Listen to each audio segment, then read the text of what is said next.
Okay. Hi, everyone. Thanks for joining us today and welcome to our 6th webinar in the Keeping It Real series. Today I will be moderating. I'm Anna Richards, Commercial Lead at Vitaccess, and I'm joined by Dr. Mark Larkin, CEO and founder, and Chief Scientific Officer, Dr. Casey Quinn, who is very familiar with the NICE Technology Appraisal Committee as well. So if we can move on to the next one. So a QALY is not a QALY, is not a QALY. So you might be wondering what we're talking about there. Is just to make sure everyone's on the same page. We're talking about quality adjusted life years, and we'll also be talking about quality adjusted life expectancy as well, both said as QALY. So over the next 30 minutes, we'll take you through the new severity modifier and the implications for NICE decision making. This will then be followed by a Q&A session where you can put forward your questions to us using the Q&A box on the side panel. If you've got any questions, please feel free to add them at any point during the webinar. Ready for the Q&A. They come straight to me, so you don't have to worry about, you can stay anonymous if you prefer. So as we've got on the agenda today, I'll take you through Vitaccess before Casey will take you through NICE and severity modifiers, and then Mark will take you through to digital real-world evidence, close the gaps, and challenges and tips on that as well. So to give you a quick overview on us, we are an innovative research organisation with 5 complementary core capabilities that you can see here. So we've got real-world evidence, analytics, HUR and market access, patient-centered outcomes, and localization. And these core capabilities allow us to give a collaborative approach when we're conducting global digital research. So I'll go to the next slide.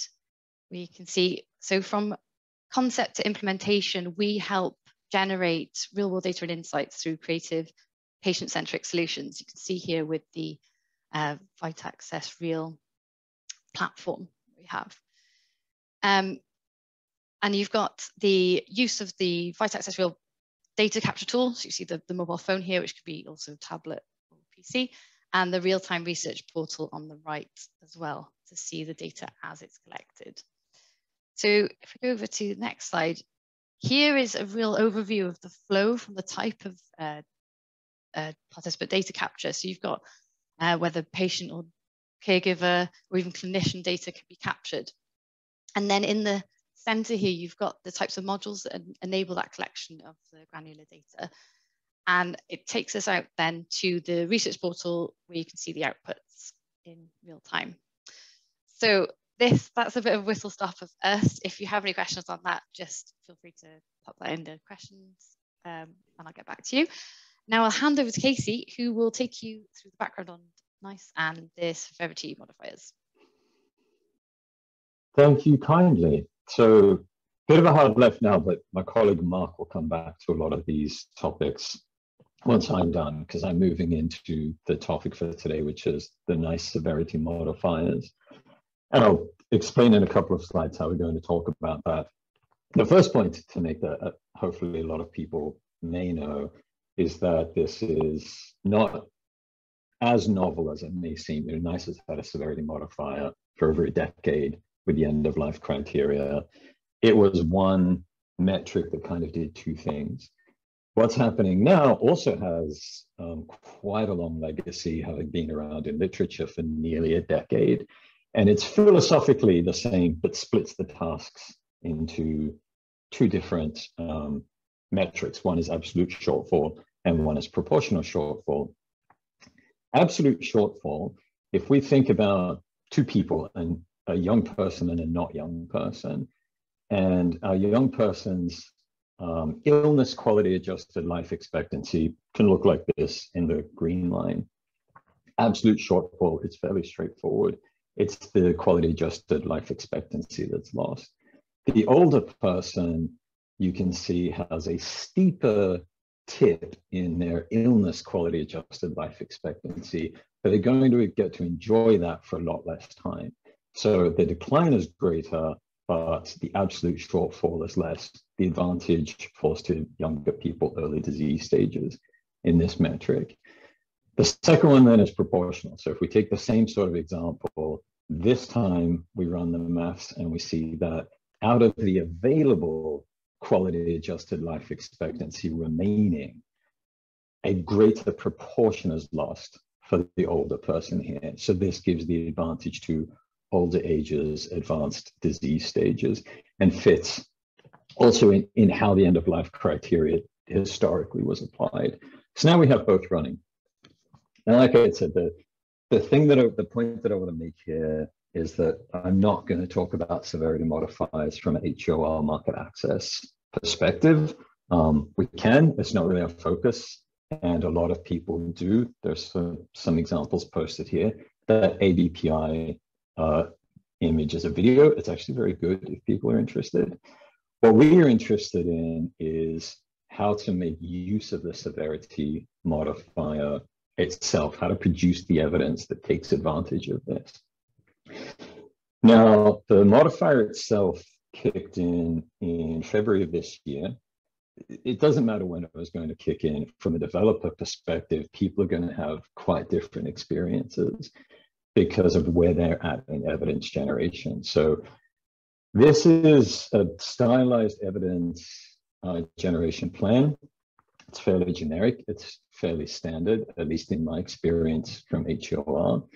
These are some work streams and timelines. Again, my experience is that the models in the GVD come last with adaptations. That's safe and nice.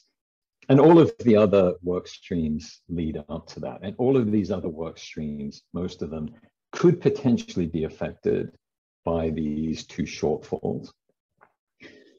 The key being some developers are going to be very close. They will be nearly done. Maybe they're just wrapping up their submissions, but this gives the opportunity to close gaps that they identified commonly in the survival modeling or the utilities, the QALYs part.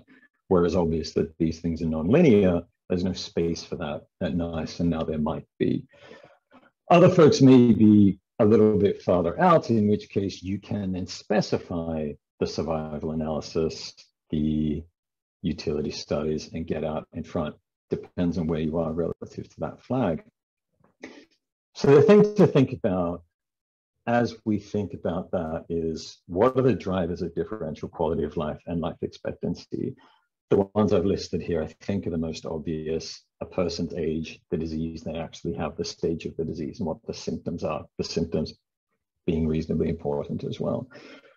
Some of these things we can get at and implement fairly quickly. Some of these things, like symptoms, you can get at only with some amount of time and effort. So if we think about this tactically within the context of thinking about this strategically, there is a lot of opportunity to think about the drivers of your cost effectiveness in terms of QALYs, healthcare resource use, survival, and actually break those down into, are they specific to the human? Are they age? Are they specific to the disease? Or are they specific to that nexus and the individual's experience of that disease? So it comes down to what is the patient's journey to death? And how much of that are you following in terms of your modeling and your evidence generation, and how closely are you following it? And the reason why this is relevant is if we go back to our example, healthy QALYs, illness-related QALYs, healthy quality adjusted life expectancy, largely a function of age, maybe a couple of other things.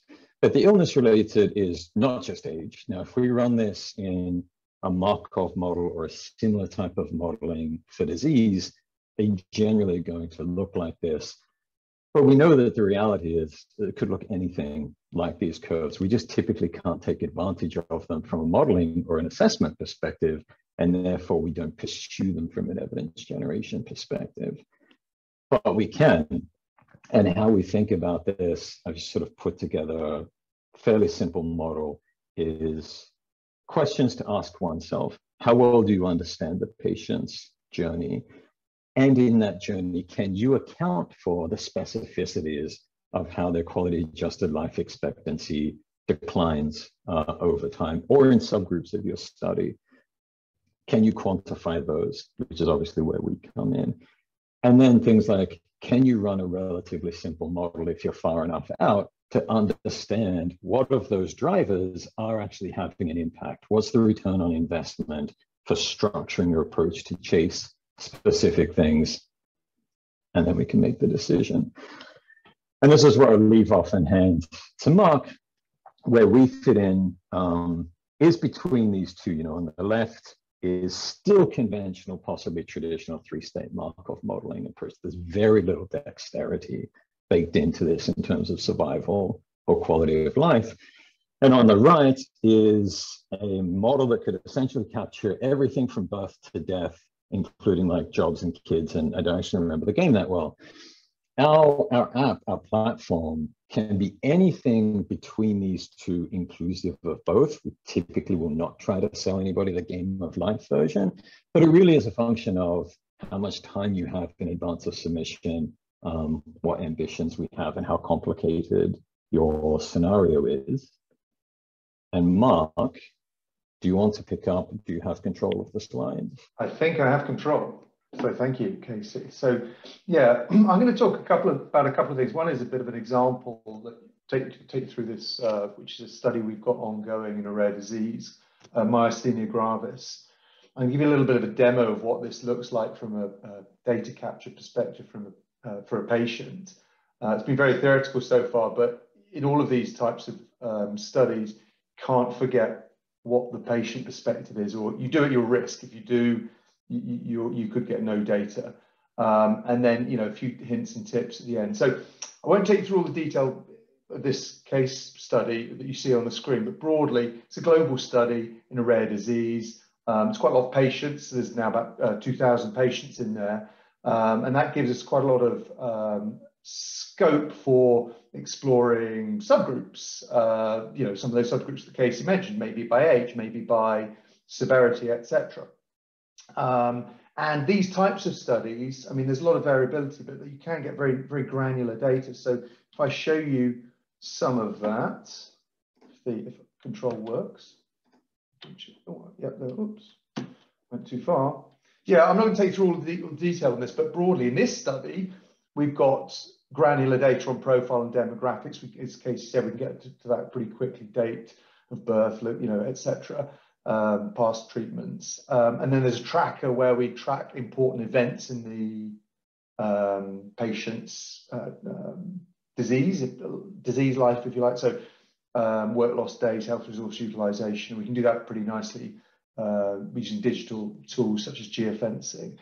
And then, you know, there's a whole range of PROs. So we've got disease-specific PROs, we've got generic ones here, we've got UZQ5D, that's in quite a lot of our studies, as you probably expect, the core part, but also bolt-on, what Euroqual calls their bolt-on measures, which were relevant for this indication. So we can get very granular data, which is quite nice. And with subgroups, that gives you the ability to potentially get data generated across subgroups, you know, in parallel, if you like. Which can be important if you don't have too much time. So what does this look like from a patient perspective? Well, what we think is that actually the same cohort potentially can offer you one opportunities to cover, you know, multiple different research questions. So what we can do is develop a digitally engaged cohort which offers, in our studies, actually consent to contact rates can be up to 83%. So that's really nice because it gives you a tool that can offer the ability to adapt. So start off with one research question, then, you know, adapt and looking based on what data you might capture or changes that might occur in the external environment, etc., etc. So if I were to take Casey's board game analogy a little bit further, maybe it's the Scrabble, right? We've got a hand, which is our cohort, and we can mix up the letters and look into different research questions. So we'd be talking about the severity modeling data. But what about if you want to expand internationally? You know, we would sort of, assuming there might be a focus in the UK, you know, we've done data capture across Europe, you know, US, Canada, Japan. So it's very flexible. What about other types of research questions, such as caregiver burden? I mean, you know, there's plenty, you'll get the idea, but, you know, all of these that you see here, really. We found that establishing these digital cohorts, remember, these are, there's informed consent, there's ethical approval, all of the rigor that you would expect for publishing the data, peer-reviewed journals. But nonetheless, with digital tools, there's quite a lot of flexibility in how you can use the cohort in different ways. Now, I think I'm going to try and go back, because I did have a little video to show you, which didn't show. So if I go back a minute, let me try that again. Now, well, it doesn't really want to work. That's a shame. Okay, we might be able to come back to that at the end, give you a little video. So what I'd just to go on to is some hints and tips, really, also for this type of study. Firstly, on the left, or at the top, what's the pilot? So digital tools really, you can do things flexibly, but it's really important to scope things out. We found in all of our studies that piloting is incredibly valuable. If you don't do pilots, you haven't thought about things properly, perhaps. The second one is about speed. So we can, with our platform, we can build prototypes really, really quickly in a couple of weeks. But actually, that doesn't mean you should try and launch as quickly as that. We think that gives you the time actually to test, to co-create, to engage with stakeholders. That quick prototyping gives you. After that, don't be greedy. Now, we as scientists can get very excited by data capture, but if you overburden patients, you risk turning them off and you have no data. So it's really important not to be too greedy with your data capture. Think about the patients, ask them, and then build your data capture accordingly. Related to that actually is the point about phasing. So again, with digital tools, you can offer people the ability to opt into extra things. Now, there's some methodological considerations about that, about biases, etc. But it's a good framework to think about the must-haves for your data capture research questions versus maybe some opt-ins. Think about also study KPIs. So we typically would draft a statistical analysis plan, but with which you can monitor the study and you can adapt. But maybe there's some additional KPIs for the study around engagement levels, for instance, for longitudinal studies. Certainly thinking about those at the beginning of the study, at the design stage, is a good exercise to go through. And then engage. I mean, we put the NICE as an example, but engaging with stakeholders is really important. Essentially, they're up for being engaged with, and when you do that and get feedback on your plans, that enables you to de-risk.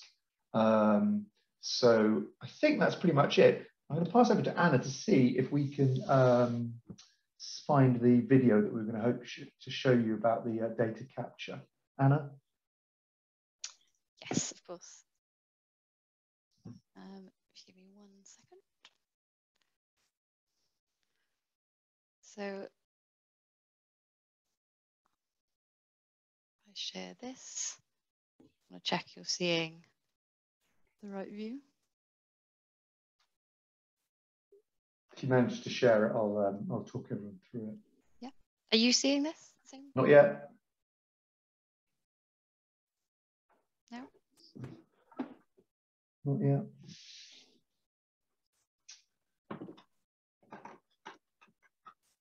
Let me confess to everybody here, this is my fault for not having the right slide deck at the start. It's not Anna's fault. The fun of live broadcasting, right? Okay, cool. That looks good, Anna. So do you want to play that? So, yeah, as I was saying, look, this is just a very quick video to show you what the data capture looks like on our platform. So you see our branding in here, but if you want to use your own branding and colors, we can. This is a survey about work productivity. You know, there's plenty of other types of domains of data that we can capture data for. We follow accessibility frameworks to make it easy for participants but that also means we can, where necessary, display PROs, etc., as the license holders require you, so unusual formatting, etc., for EQ5D, those sorts of things. And as we said at the beginning, this is device agnostic, so we spend a lot of time trying to make this as simple as possible. So if someone wants to start with a smartphone, data capture, then move to a tablet, move to a PC, that's all fine. And of course, we can do this in pretty much any country, any language. So that's really important, as I said before, in terms of scaling and adapting studies as you progress. And this is, as Anna said at the beginning, platforms about, simple, flexible, rapid data capture, but the other part is around dashboards. We haven't got time to show you today what getting that data out in pretty much real time looks like. But if anyone's interested in that and like a demo, please get in touch, and we'd be happy to go through that with you. Thanks, Mark. So I think we'll go now to the Q&A. And just to get the ball rolling, we've got a question here on how long would it take to get a study up and running? I don't know if that's Mark or Casey want to take that one. Yeah, well, perhaps I'll start. As we said, there is some variability in this. And the way we think about this now is that because we have a platform that's been designed to do this sort of work, we can do all the techie bits pretty quickly. And those are no longer the rate limiting factors. But in terms of pre-launch work for these types of study, there's a few external work streams that are a bit beyond our control. So to give you a couple of examples of that, one is ethical approval. Depending on how the study is recruited, it might be an IRB approval, which is typically very quick. It can be as quick as a few days. Casey, do you want to talk about some other external factors? Yes, I might answer a slightly different question, and then the question on the side, actually. That's fine. The slightly different question. So the question of how quickly it takes to get a study up and running, if I come back to the points that I was going through about generating real world evidence for specific purposes, like the evidence generation plan, it'll be this additional time. So on the one hand, there's what you were going through, getting involved, going through ethics, setting up the study, getting surveys out, starting to get data back. But the question for a developer is what they need and when they need it and how much time they have available. And so there's the space where data come back and has to be processed or analyzed and then fit into, say, a survival analysis or cost effectiveness model. Like there's time there that's needed. That similarly depends upon where people are and what they need. The more direct and specific the thing is that a person needs, the more direct and quick the analytics are. So I would say there the issue is going into a study being very precise. If you're close to this deadline, if you're trying to produce data, it is being very precise. Not necessarily in terms of like, oh, we need EQ5D, we need to ask these questions. It's that I need these health state utility values and I need them broken out into these subgroups. I need these specific things. And then specifying that in the study so that the channel from the data out to the cost effectiveness model is as short as possible. It's not something that typically gets thought about, especially for people who are more accustomed to clinical trials, but it's where we see a lot of time lost. And that links to the question I'm pointing to the side, because that's where it is for me, how the data from the PRO support the disease modifier from NICE. So the PRO in inverted commas, I could be misreading, that is fine. In our platform, we have several PROs. We typically have general ones like we have EQ5D, sometimes 3L and 5L, depending on the disease. But we have disease-specific PROs, some map to EQ5D utilities, some don't. We have work, we have a whole bunch of things. How those support the disease modifier, again, comes down to our platform in a couple of ways. One being because it's BYOD, We can get older people than are typically included in clinical trials. We can get people with more severe disease and with less severe disease who don't always show up in clinical trials, but can take home our device. And we can administer things more quickly. So we actually have a study starting up that's flare-based, essentially flare-based. And so our administration schedule increases approaching an episode and then declines afterwards, like no points of hospitalization. And they focus on two different main symptoms beforehand and afterwards. I think pain ahead of time and fatigue afterwards. Most trials, real-world studies, observational studies can't really get that level of dexterity and specificity. And this gets back to the specification. If we know the exact health state that's needed, if we know it's these flares, it's these adverse events, it's these hospitalizations, we're able to target those with what we ask and the regularity, the frequency with which we ask it. It's just a lot of dexterity, essentially. I'm reading the other question, I'm sorry. I don't know if you've seen it, but it's given the limitations of EQ5D, what is your experience with NICE's acceptance of utilities collected by other utility instruments?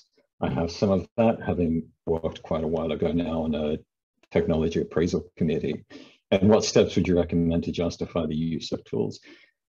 Outside of this and with my HUR, and a nice background, the recommendation would always be mapping and validation. So it would always be validating whatever you're using in the patient population, which gets back to my other point about how we include EQ5D and a disease-specific instrument. You know, we have a couple, and I have the work that are, yeah, EQ5D is limited. Disease-specific instruments are have more domains and are just more dexterous. So in one, our client in particular is interested in simultaneously producing the EQ5D-based utilities that NICE and other payers are going to demand, but at the same time being able to use more multifaceted PRO instruments that show a much better and deeper picture of the patient's experience, and at the same time show that that instrument and the EQ5D move in the same direction, more or less the same amount, so that they're able to say, we're not using this disease-specific PRO. They're not, in this instance, mapping that to produce utilities. It's not a mapping exercise. It is really just a HTA strategy to be able to say, like, there are all of these other domains that you need to consider, even though they don't show up in the QALYs. The step beyond that, of course, is mapping. You can run a study with the same PROs at the same time with utilities with one of the SF instruments and run a full-blown mapping exercise. Casey, I don't know if you saw the extension to that question, which was, can you please speak more about the recommended validation steps? Is validation only quantitative? Is validation only quantitative? Whoever you may have to follow up, because I may misread that, I apologize. Because by and large, all validation is quantitative, so we're probably not thinking about it the same way. But the part that isn't quantitative the way I think maybe you mean, there is a qualitative aspect to this, which is comparing, you know, our study population with available evidence, including other registries and published data on their study population. So that's validation by way of looking at what is representative, if you like, so that if you run our study and produce these results, you aren't just going to NICE and saying, we had a real world study on phones, you know, and here is what it looked like. Content validity, okay, yes, exactly. And we are currently doing this once now. We have done it a couple of times in the past. Mark can talk about this. Sorry for speaking quickly. In our studies, at the start, we ask people consent. And we ask multiple types of consent. We don't just ask a consent question. There's like, do you give consent for us to use your data in a study, what have you? We also have minimum, a question that is asking people for their consent to be approached after the study for additional research. And we have used that, and we're currently using that with a supplementary ethics approval to go back to participants and run qualitative interviews.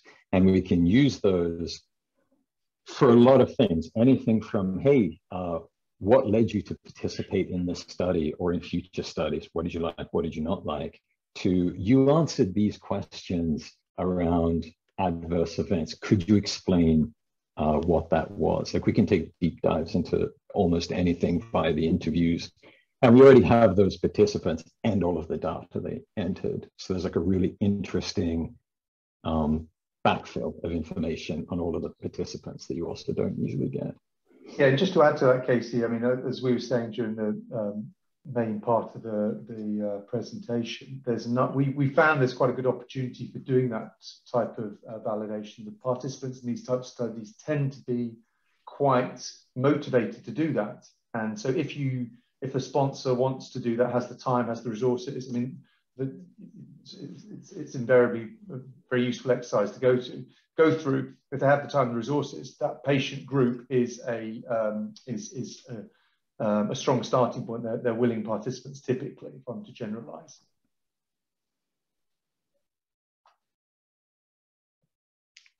Amazing, thank you both.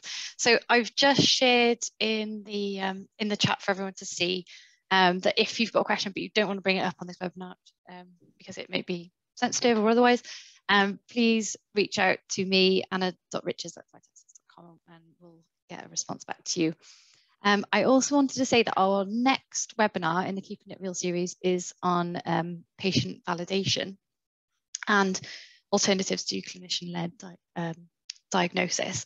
And that is on patient-centered research at 3 o'clock on the 10th of May with Dr. Catherine Bottomley and Sam Llewellyn. So you can sign up through that link and then you'll be in the loop then for communications on that. So we've made it to the end. I want to say thank you very much to you, Mark and Casey.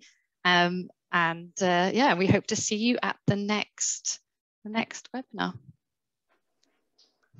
Thanks, everyone. Thanks, boss. Bye.